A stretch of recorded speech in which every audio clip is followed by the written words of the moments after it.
Am I the a-hole for not letting my brother and sister-in-law see my daughter after they threw away her medicine? I have a 4-year-old daughter, Emma. I'm an alcoholic, but I've been sober for 2 years. And my brother was Emma's court-appointed guardian from when she was 15 months old to just before her 3rd birthday. I had to fight for almost a year to get her back. My brother and sister-in-law are still upset that I took Emma from them, and have called CPS on me numerous times and make it clear that they don't trust me to take care of my own kid. They love Emma and Emma loves them, so I try to take her to see them a couple times a month. A couple weeks ago, Emma caught the stomach flu from someone at her preschool. I'm in school full-time and had a midterm that day, so I asked my brother to watch her for a couple hours so I could take my test. They said they were happy to take her, so I brought her to their house that morning with her medicines, a schedule saying when she's supposed to take which medicine and a dosage, a bottle of Pedialyte and a few changes of clothes. I came to pick her up after the midterm, and half her medicines, her clothes, and her Pedialyte were gone. When I asked about it, they said they threw away all of her medicines and the Pedialyte because they were liquids, and they were already opened, so it could have put something in there to make her sick/sleep. Not that it helps much, but I never hurt my daughter or gave her anything that wasn't recommended by her pediatrician. They also said I shouldn't be giving her Tylenol and Motrin. Again, her doctor said it's fine, so they didn't buy her any Motrin. Then I asked about the nausea medicine, prescription, and they said they didn't think she needs prescription meds for the stomach flu. They also felt her clothes weren't good enough for her, so they gave it to their neighbor for their garage sale and bought her new clothes, meaning they most likely took her shopping when she was sick and should have been resting. I left with Emma and haven't spoken to them since, except to tell them they will not be allowed anywhere near my kid unsupervised. I'm working in Thanksgiving, so I was going to drop Emma off with my parents, so she could see my family. But I still don't want her to be around them without me, so I'm leaving her with her babysitter instead. Now my family is giving me a hard time for not letting my brother and sister-in-law see Emma, and are excusing what they did by saying they were just worried about her. Am I the a-hole for not letting my daughter see my brother and sister-in-law? Now for the top comments. Not the a-hole. Your brother and sister-in-law are sabotaging your recovery and relationship with your child. I wouldn't be surprised to see them talk negatively about you and your history as she gets older. You may need some distance to feel safer and have the mental capacity to deal with them. They don't know this, but Em and I are moving across the country in February. I think the space will be good for us. A bit of advice: I would not give a heads up. At all. I'll send them a postcard when we get there. They aren't worried about Emma. They are trying to sabotage your parenting efforts so they can regain custody of your daughter. It was lovely that they gave her a safe place to be when it was needed, but you've earned your daughter and deserve to be her mother without these people treating you this way. OP document this event of them throwing away her prescribed medicine. Names, dates, doctor's contact info, etc. Keep any text where they admit that and their other bizarre behavior that day. You may need it one day. I'm not a lawyer or caseworker or anything like that, but I wonder if it could be a good idea to call the doctor to get new scripts and ask them to make a note in a file stating that brother and sister-in-law disposed of the original dosage.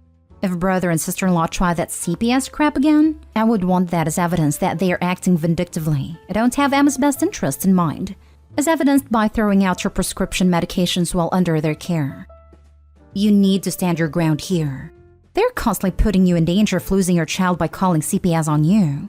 They threw away prescribed medication. They're acting as if Emma is their daughter and undermining your decisions as a parent. They need to be cut out of your and Emma's life immediately. Next story. Am I the a-hole for letting my son keep his twins' ashes? We used to have 3 kids, Jane, the eldest, and Castor and Pollux, twins. Castor died unexpectedly about 5 years ago, and so we chose to have him cremated. His urn was always in the common area of the house. Our daughter Jane, 24, was the first to move out a few years ago, whereas Pollux, almost 21, moved out more recently. When moving out, Pollux asked if he could take his twins' ashes with him. My wife and I agreed without hesitation because he was, in the family, the person who was the most impacted by Castor's death. Words cannot begin to describe how close they were. He didn't say a word for months when he died, and even years after his death, always sits down in front of the urn every day for at least an hour to think/meditate. Additionally, the boys always said and promised to each other that they would move out together and be roommates when they grew up. So we thought it would only be right to grant him his wish. Anyway, Jane visits us about once every 2 months. The first time she came after Pollux moved out, she didn't notice Castor's urn was missing. The second time, she asked if we had moved to earn elsewhere, and we told her, expecting her to understand, that we let Pollux keep it as Castor was his twin, and they promised each other they would live together. She did not take it well and exploded on us, yelling that he has no right, etc. We told her she can always just visit her brother, who lives closer to her than us anyway and with whom she has a good relationship with, to see the urn, but she rebutted that it was symbolic and that this was unfair. She left the house quickly afterwards.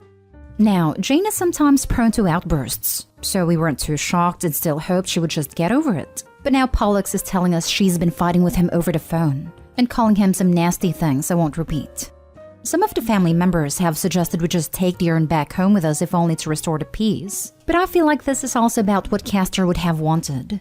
He wasn't expecting to die, so he obviously didn't write a will. But I'm 100% sure he would have wanted to stay with his brother. Even Jane agrees, but he's too dead to care. Jane either needs counseling or she needs to check herself. At 24, she should know better than to throw a tantrum when she isn't happy with a decision you've made. It sounds to me like she either has unresolved trauma from her brother's death, and or lingering unspoken resentment about how she was treated as a child relative to her younger brothers. I say this with a genuine heart, but it sounds like your daughter needs therapy, and your son doesn't deserve more trauma by her inability to handle her feelings. Overall, it sounds like she ended up feeling left out of a twin thing that she's probably struggled with since they were born. She needs therapy. She's already in therapy, but for an unrelated issue. She was in a mutually toxic relationship with her ex, and she's been working on her impulsivity. It's just that I do feel she has a right to be somewhat upset about this. Saying he is too dead to care crossed a line by a mile. That is unacceptable. Your daughter probably feels left out as the non-twin, and with the three of you, parents and brother, making this decision without her input. He was her brother too, after all. It would probably have been kinder to discuss it as a family. However, you're his parents and get to make that decision regardless of anyone else. Why not give Jane some of Castor's remains? When my mother-in-law died, all her kids received some of her remains in a necklace. Next story is titled, Am I the a-hole for warning my dad's girlfriend about his relationship patterns which led to her dumping him? I'm 16 female and my 45-year-old dad has this habit of dating college-age women and dumping them after like 2 to 3 years, then complaining about how needy and clingy they were. It's been going on my entire life and it really annoys me. Like, I feel like if he doesn't want someone clingy, a woman in her early 20s willing to date a guy who could be her dad maybe isn't the best option. It's seriously like he's allergic to any woman over 23. I've made half-jokey comments before about how I think it's creepy he only dates women 24 and under, but apparently I need to mind my own business. Even though I live with him full-time, so the women he brings over kinda are my business, especially if he wants to complain to me about them when he dumps them for being clingy. Anyway, so about a week ago, he introduced his new girlfriend to me, and she's 21, but could easily pass for my age. Like she wouldn't be out of place in my high school. I don't know, it really bothered me in particular that day. So when my dad wasn't around, I told her that if she's looking for a long-term thing, she won't get it from my dad because he'll definitely dump her before she turns 24 like every single other woman he's ever dated. And then he'll call her a pathetic clingy mess behind her back. I didn't think she believed me, because at the time she laughed it off and said it was different with her. But I guess she thought about it, and she ended up dumping him yesterday and must have told my dad what I said, because now he's angry at me for interfering in his relationship. He also says he's hurt that I think of him that way, even though literally all I did was tell the truth. And I think if he doesn't want to be thought of that way, he should stop being like that. Now for the comments. You told the truth. If he's offended by it, perhaps he should change his behavior. I can't believe you told him the truth instead of lying because we're family. Also, your dad is a grade A creep OP. Jesus Christ. If I saw any of my friends dating someone that old, I would hold an intervention. I would ask him then to hurry up and get through his midlife crisis, so you won't have to hear him complain about dating 20s then. Bruh, if he's been in crisis for like 15 years, we have bigger problems. Frankly, your dad's dating patterns sound predatory. I'm pretty liberal about age gaps generally, but if you only date substantially younger people and break things off once they're a bit older, it suggests you like holding a certain amount of power over your partner. And that's a glaring red flag. You were right to warn her about that. Yeah, this isn't like he happens to have dated a couple of really young women. He literally only dates college-age women, And there's been like 7 or 8 of them, not counting the ones I never met because he didn't date them long enough. I wouldn't be shocked if his Tinder is set to only women aged 18 to 22. Next story. Am I the a-hole for leaving my mom's early when her whole family took Christmas photos? Me, 16 male, and my mom don't have much a good relationship. They had a bad divorce after my mom left my dad for some guy when I was 7. And I only saw her once every 6 months because she got married then buys with her new family. Since last year, she wanted us to start talking more and seeing each other. I'd finally met my 2 half-brothers who were 6 and 4. Then her 2 other step-kids around same age as me. I'm only with her on weekends, and the last one they were doing Christmas photos they sent to the family. And I mean her husband's family and also my mom's. So like my grandparents, my aunts, cousins, etc. They had a photographer actually come. Everyone was dressed for it except me, and she told me it just wouldn't make sense if I'm in it since the pictures are also going to her husband's family side. But then I argued, well, our family side is getting pictures of his kids, so why does it matter? Like she said she wanted me to be part of their family when I started staying over since last year, but now they don't want me to include in their family photo? My mom told me it's not a big deal, and I just went upstairs while they did a thing. I don't know why, but it just made me really mad, but also sad. I didn't want to stay there for the weekend, so my dad came after sending him a text. My mom argued with him outside because it was only Friday, but I told her I didn't want to stay there if she doesn't want to include me in their family, and I'd rather go be with Dad. My mom is still mad about it. She says she didn't mean to treat me that way, but how I behaved after cutting out our time was mean, and that hurts her feelings. And I'm the a-hole for reacting that way basically. For me, it still hurts, so maybe that's why I don't see if I was wrong for cutting off our weekend short. Not the a-hole. Your mother is a terrible parent. She cuts you out of the picture, you cut her time. Simple. I'm so sorry she did that to you, and for how she treats you in general. And it's not like Mom couldn't have included him for some pictures. Like, damn. Cold-blooded. Not the a-hole, but your mom certainly is. I don't blame you if you never want to go back. She's made it pretty clear who should things off as her family. Thing is, I didn't even want to start seeing her in the first place. She wanted me to, so I gave it a chance. And after all these months of going to see them, now suddenly she doesn't want me included. Please protect yourself. I'm an adult in my 30s, and this would absolutely crush me. Your dad sounds awesome. He's your true family. You two should have a fun Christmas photo shoot and send those out to family. I haven't always had a good relationship with my family. When my dad died, they did family photos without me and I was an adult. Your dad sounds like a good guy. I'm sorry this happened. May I suggest having someone to talk to as when you're older? It's harder to do that, but it helps. I did therapy stuff as a kid, but mostly now just talk to my dad. He was cool about it when we left. We went to go eat, then had a whole talk we always have about how it's her and not me.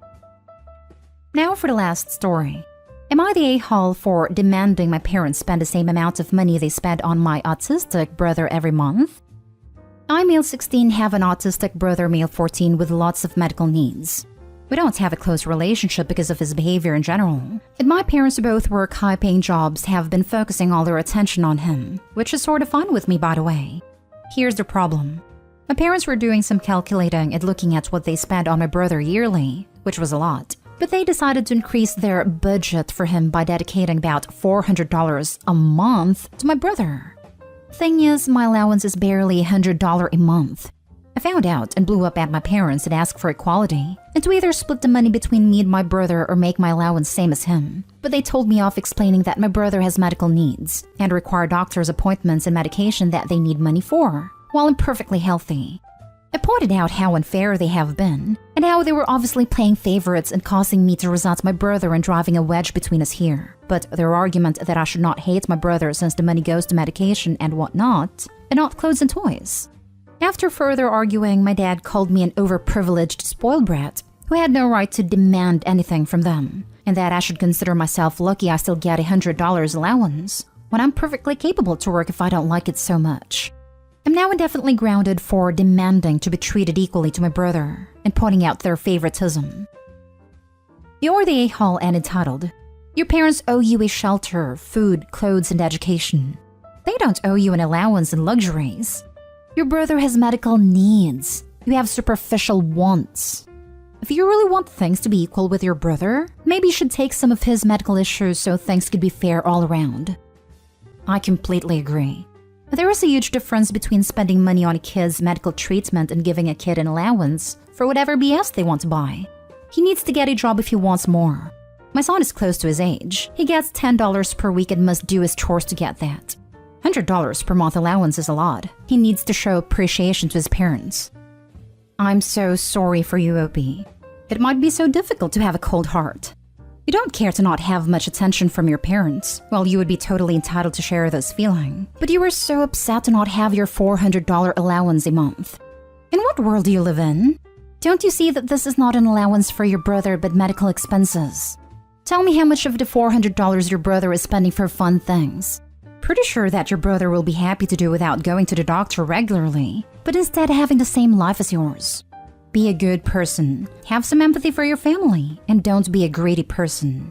Jeez, you are only 16 and you already place money over feelings. Need money? Get a job. By the way, you're the a-hole.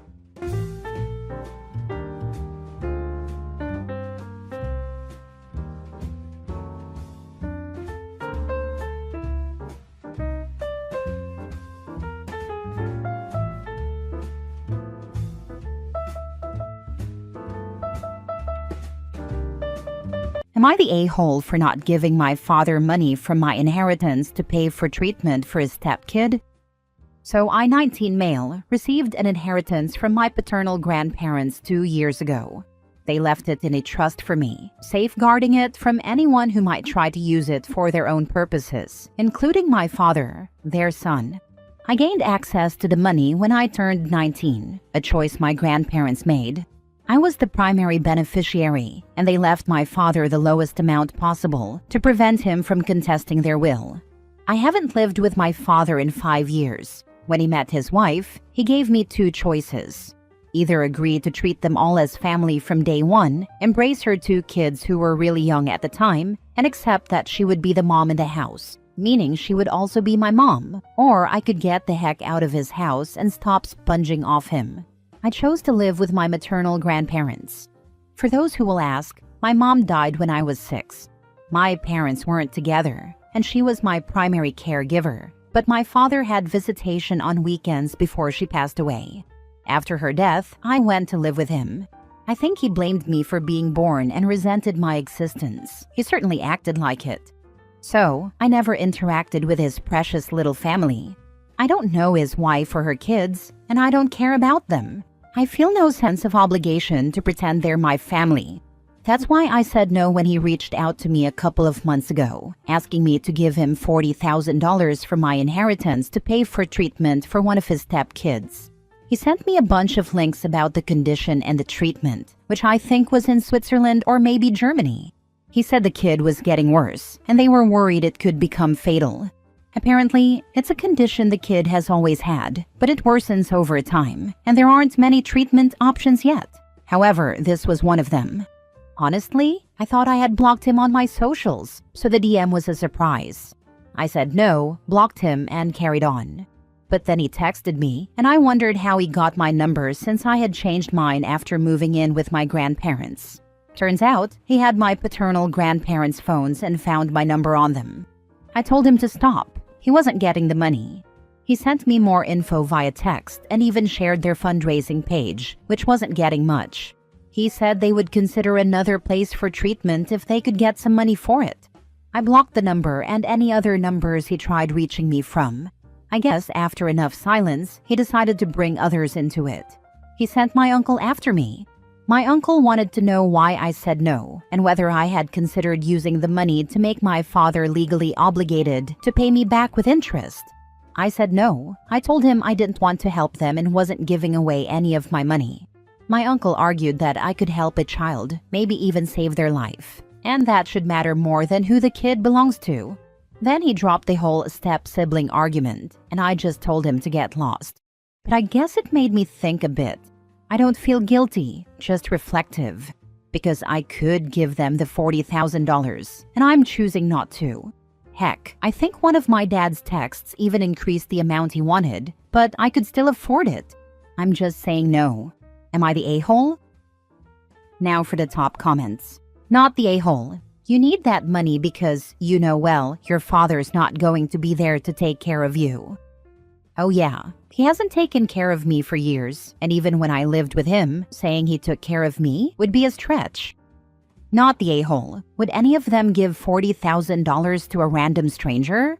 The kid is literally a stranger to you. Even if you are related, you have no obligation to pay for someone else's child's medical treatment. Yes, it's a sad and unfortunate situation, but it's not your responsibility. If you didn't have money, who else would they be expecting to pay?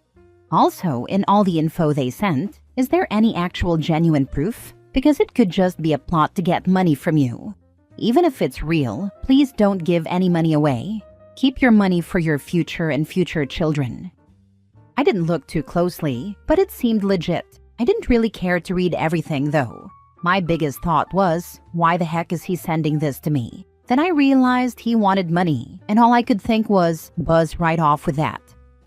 Not the a-hole. They can talk to their care team about resources or their embassy if they're looking at an out-of-country program. Given what you said about there being only one treatment option, that's a little concerning.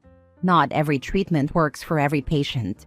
Chronic medical conditions with limited treatments often become money pits, as there's no magic pill to make the condition disappear. There are relapses, side effects, and failure rates for almost every treatment. It's $40,000 this time, and when it doesn't work or isn't enough, guess who they're going to bug again for another try? There's that, and the fact he already increased it. What's to say they wouldn't fly out to wherever, and then reach out saying they need more and I'm the only person who could send it fast? Or if it works and the kid needs it long term, it would all fall to me. And I'm no multi-millionaire or billionaire here. Not the a-hole. Your father abandoned you for his new family, and now he only cares because he needs money. You owe him nothing, especially not your inheritance, which was protected for a reason. Kindness is a choice, not an obligation. He burned the bridge, not you. Next story. Am I the a-hole for refusing to let my parents use my college fund for my brother's wedding? I just turned 18 and recently got accepted into my dream university. My grandparents set up a college fund for me when I was born, and it has enough to cover most of my tuition. My parents have always known about this fund, and I've been planning my education around it. A few weeks ago, my older brother, 25 male, announced that he's getting married. My parents are paying for most of the wedding, but recently told me that they need to borrow from my college fund to cover extra costs. I was shocked and told them no, since that money was meant for my education. They argued that I could just take out student loans, and that family comes first. My brother and his fiancée also called me selfish, saying I should help out, since they want a big wedding. I refused again. Now my parents are saying they're disappointed in me, and my brother isn't speaking to me. Am I the a-hole for refusing to give up my college fund? They can also take out loans to pay for the wedding, and would most likely get a better interest rate than your student loans.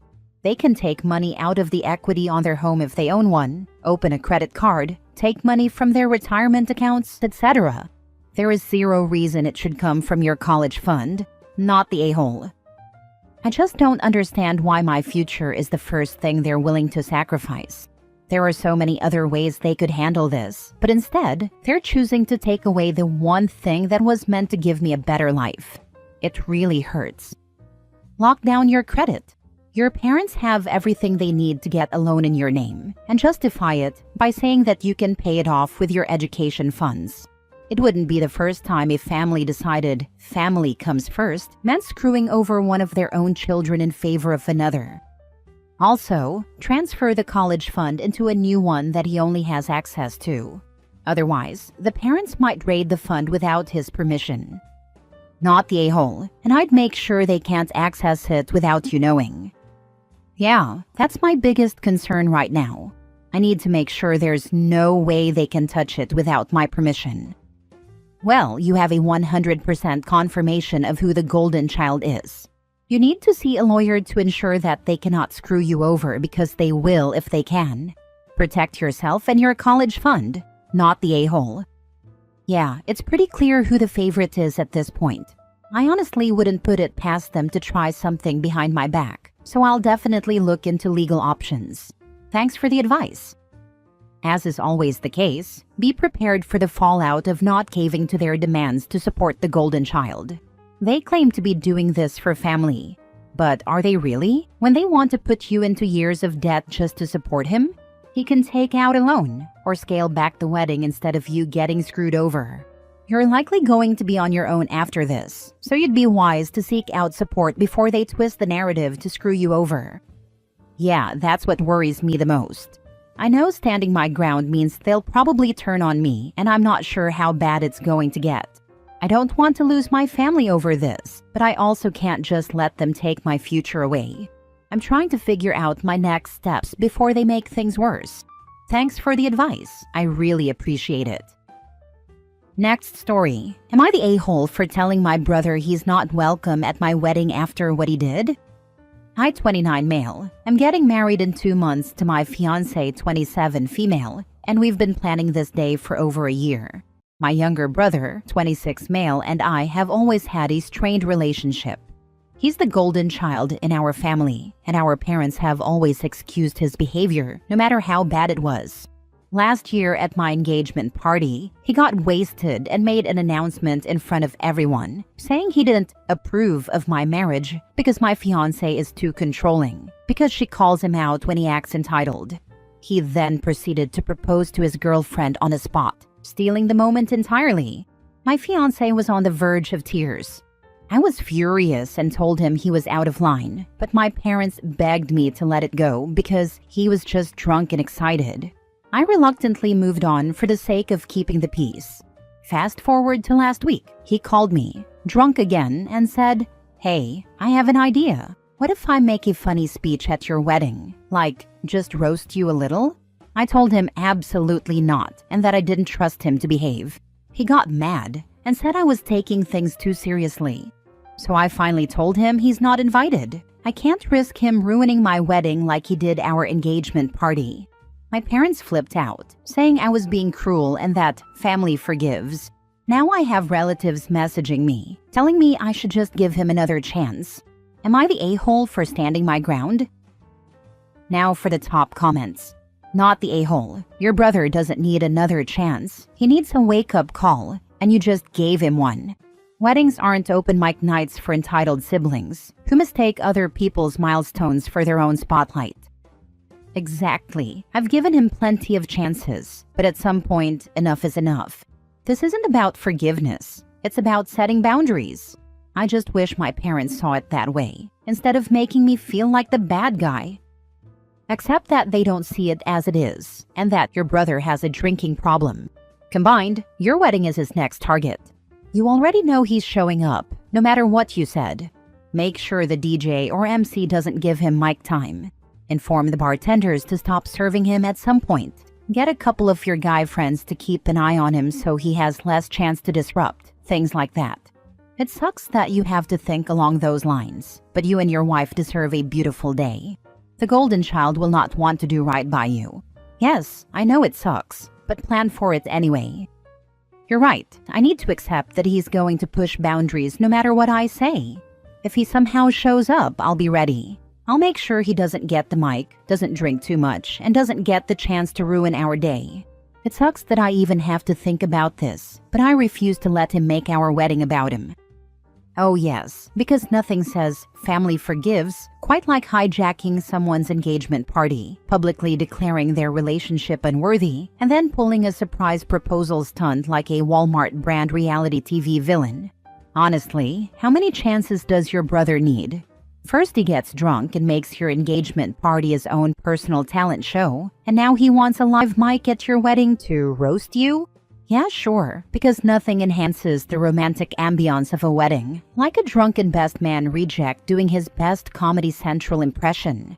If your parents are so insistent on forgiveness, they can throw him his own wedding party to ruin.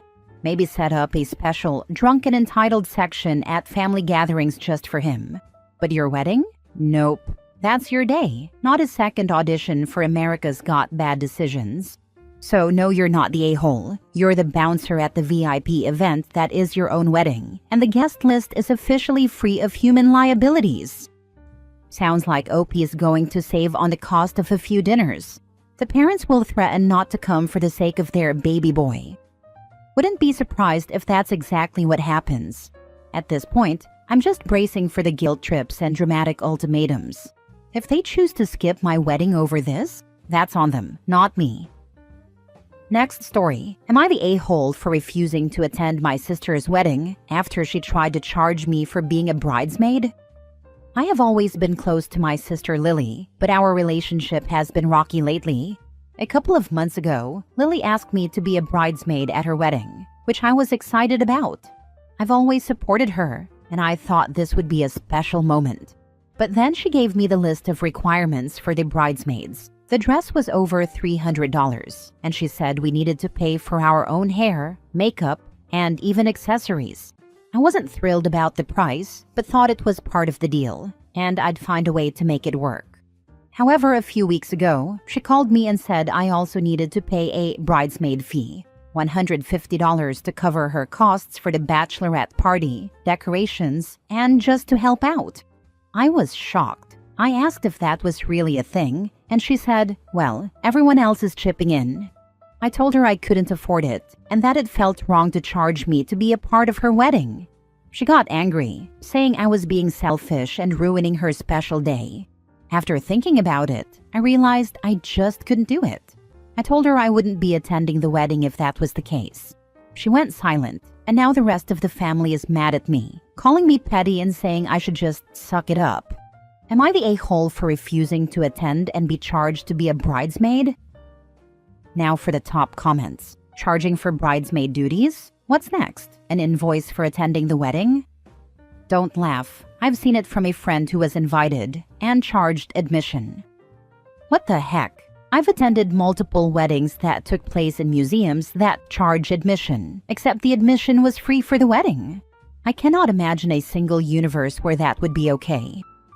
Not the a-hole. I'm at the point in my life where if things cost money, sometimes they just don't happen. I'll attend a wedding, but I can't just drop $1,000, or even half that, for anyone else's special day. Yes, I agree. I need to save some money to build my own things too. By the way, there is no bridesmaid fee. She is making this up, and her excuse about everyone chipping in is because no one else questioned this stupid made-up fee. Just don't go. Let the family say what they want. She knows she is wrong, but she's trying to get others to pay for things that are her issue. Last story. Am I the a-hole for taking away the keys of our house from my husband's ex-wife? A couple of days ago, I came home from a work meeting and was unpleasantly surprised to find my husband's ex-wife wandering around the house, fresh out of the shower, with only a towel wrapped around her body. I felt absolutely hysterical, though I didn't show it. She had the keys because her daughter, who is also my husband's daughter, spends more time at our house than at hers, so she occasionally comes to visit her. This time, I didn't hold back. I demanded that she give me the keys and told her she wasn't allowed to come over while I was not home. My husband was asleep in the bedroom and had no idea that his ex-wife was even in the house. When I asked my stepdaughter why her mother had stayed, she simply said that she wasn't planning to leave until her dad woke up. My mind immediately interpreted that as an attempt at seduction. In short, I took away the house keys and told her that it wasn't necessary for her to come see her daughter on weekdays when my stepdaughter already went to her house on weekends. If she needed to come over for something important, she had to ask for permission. She called me crazy, but my husband backed me up, which was the only reason she eventually left without making a scene. Today, I started wondering if maybe I overreacted and handled things immaturely, but at the same time, I don't want her around my 4-month-old baby when I'm not home. Why did she have keys in the first place? And how old is the daughter? Bigger question, why was the husband asleep while she was showering? Sounds suspect. Can't help but think you arrived after their activities. She always had the keys in case of an emergency while we were traveling. My stepdaughter is 17 years old. And about my husband, he had spent the night awake at work, so he slept all day. Although I also thought like you at first, I immediately checked the cameras I have in some areas of the house to monitor my baby, including in the bedrooms. You're definitely not the a-hole, and she was trying to seduce your husband in my opinion. She should have never been given a key, and her reaction of getting mad says everything about her intentions. Thanks for making me think I'm not completely crazy.